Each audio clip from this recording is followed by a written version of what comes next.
নমস্কাৰ বন্ধুসকল, এয়া চাব পাৰি আছে গোলাপ আমাৰ ঘৰতে।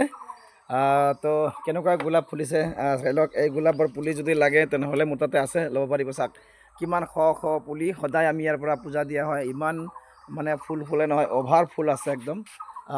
আৰু কলি আছে বহুত। চাব পাৰিছে কিমান ফুল, বহুত ফুল আছে। এই গছৰ পুলি যদি দৰকাৰ হয় কাৰোবাক তেনেহ'লে মোৰ তাতে আছে, ল'ব পাৰিব। চাব পাৰিছে কিমান পুলি।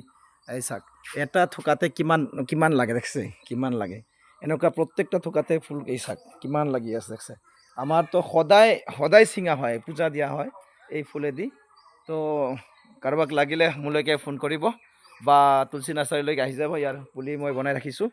চাইছে কিমান ধুনীয়া। আৰু এটা মানে ইয়াৰ গুণ আছে কি, এই ফুলটো পটকৈ মৰহি নাযায়, বহুত দিনলৈকে লাষ্টিং কৰে। মানে শুকাই যাব তথাপিও সৰি নপৰে, দেখছে, শুকাই যাব দৰকাৰ হ'লে। আৰু এইবিলাক চাব পাৰি আছে অশোক ফুল, কি ধুনীয়াকৈ ফুলি আছে। কি ধুনীয়া তিনি চাৰিটা জাত আছে ইয়াতে, এইবিলাক চব ফুলি আছে। তো কাৰোবাক পুলি লাগিলে মোলৈকে আহিব। এয়া কিমান ধুনীয়াকৈ অশোক ফুলে, 12 মাহে একে ধৰণে ফুলি থাকে এইবিলাক ফুল। তো কাৰোবাক লাগিলে মোলৈকে আহিব পাৰে। ঠিক আছে, ইয়াৰ পুলি বনাই ৰাখিছোঁ।